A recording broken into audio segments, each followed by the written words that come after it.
गुरुसत्ताय नमः। ओम भूर्भुवः स्वः तत्सवितुर्वरेण्यं भर्गो देवस्य धीमहि धियो यो नः प्रचोदयात्। अर्थ, उस प्राण स्वरूप दुखनाशक सुख स्वरूप श्रेष्ठ तेजस्वी पापनाशक देव स्वरूप परमात्मा को हम अपनी अंतरात्मा में धारण करें। रामचरितमानस अलौकिक तीर्थराज। त्वदीयं वस्तु गोविंद तुभ्यमेव समर्पये। त्वदीयं वस्तु गोविंद तुभ्यमेव समर्पये। राम कथा प्रसंग के लिए विनिर्मित रामचरितमानस की रचना गोस्वामी तुलसीदास जी ने तीर्थराज प्रयाग के रूप में दी है। इस भावनात्मक दिव्य संगम का स्वरूप निश्चय रूप से परम कल्याणकारक है। इसका दर्श स्पर्श मंजन स्नान करके जनमानस सच्चे अर्थों में धन्य बन सकता है। प्रयाग का जो पुण्य वर्णन किया है वह रामचरित मानस के पठन श्रवण एवं अवगाहन से भली प्रकार मिल सकता है। इस दिव्य तीर्थराज में मिलने वाली 3 धाराओं का विवेचन रामायणकर्ता ने इस प्रकार किया है। प्रथम राम कथा अर्थात गंगा। इसकी परिधि में ईश्वर विश्वास, भक्ति, आत्मसमर्पण, विश्व प्रेम आदि आस्तिकता से संबंधित सभी भावनाएं आती है। द्वितीय सरस्वती अर्थात ब्रह्म विचार, ब्रह्म विद्या, आत्मज्ञान आदि की समस्त पृष्ठभूमि यही है। आत्मचिंतन, आत्मसुधार, आत्मनिर्माण और आत्मविस्तार की विचारणा को दिव्य सरस्वती कहा गया है। श्री यमुना अर्थात धर्म धारणा, धर्मनिष्ठा, कर्तव्यपरायणता, विधि और निषेध का औचित्य अनौचित्य, करने योग्य और न करने योग्य का निर्धारण इसी धर्म मर्यादा के आधार पर होता है। उसके द्वारा कलिमलों का अंतरंग दुर्भावनाओं और बहिरंग दुष्कर्मों का, कसाय कलमोशों का निवारण होता है। तीर्थराज प्रयाग में बहने वाली गंगा, सरस्वती और यमुना को क्रमशः आस्तिकता, आध्यात्मिकता एवं धार्मिकता कहते हैं। इन तीनों का समावेश जिस व्यक्ति या समाज में होगा वहाँ परम शांतिदायक, चरम मंगलमय, दिव्य पुण्य फलदायक स्वर्गीय वातावरण प्रस्तुत होगा। रामचरितमानस में प्रतिपादित इस तीर्थराज के प्रभाव से समाज सुकर्मी बनता है अथवा सुकर्मी लोगों का समुदाय बढ़ता है। इस तीर्थराज तक पहुँचना, उसमें मंजन करना कुछ भी कठिन नहीं है। कठिन तो कुकर्मों की दिशा में चलना होता है। सज्जनता तो श्रेष्ठ ही नहीं सरल भी हैं। इसे देखने, कहने, सुनने वाले नहीं वरन मंजन करने वाले लोग समस्त क्लेशों से छुटकारा पाकर परम लक्ष्य और अक्षय परमानंद को प्राप्त करते हैं।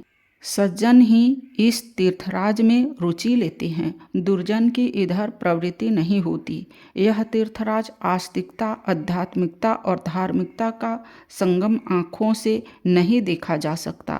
यह पार्थिव नहीं है, फिर भी उसका प्रतिफल तुरंत मिलता है। पार्थिव प्रयाग में नहाने से तो प्रायः फल की प्रतीक्षा कभी भविष्य में मिलने की करनी पड़ती, पर इस भावनात्मक संगम के संबंध में ऐसी बात नहीं है। उसका प्रतिफल तुरंत मिलता है।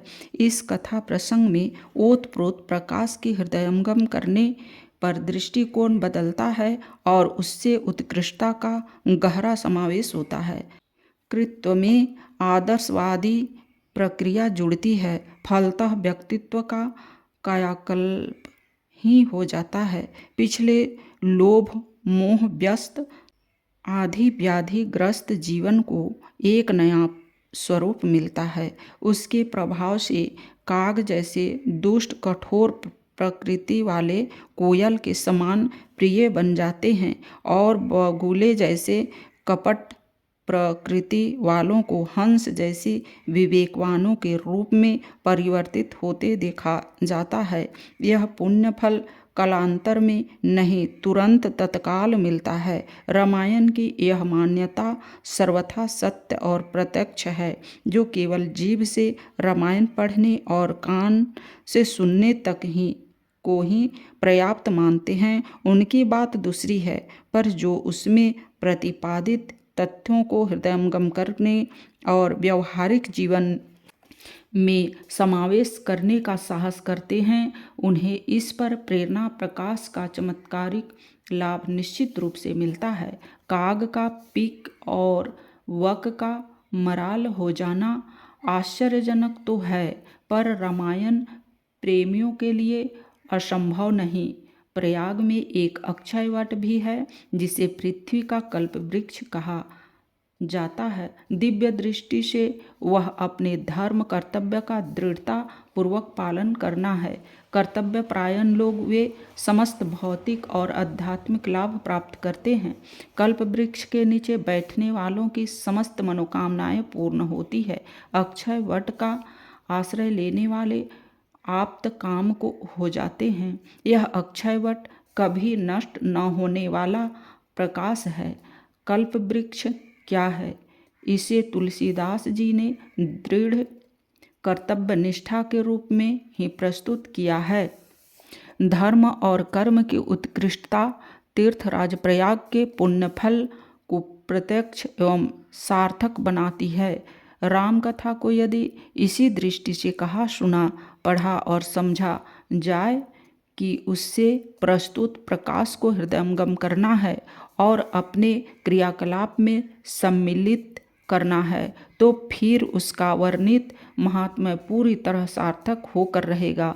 रामचरितमानस के सहारे मनुष्य भवबंधनों से मुक्त होगा और देवोपम स्वर्गीय जीवन का आनंद लाभ करेगा। आंतरिक दृष्टि से परिष्कृत व्यक्ति भौतिक दृष्टि से भी सुखी और समुन्नत ही रहते हैं। यह तथ्य सर्वविदित है। लौकिक तीर्थराज प्रयाग का अलंकारिक पुण्य फल हम यथार्थ में रामचरितमानस में वर्णित दिव्य भावना, दिव्य विचारना और दिव्य प्रक्रिया की आस्तिकता, आध्यात्मिकता और धार्मिकता की त्रिधारा का मंजन सेवन करके ही प्राप्त कर सकते हैं। ओम शांति।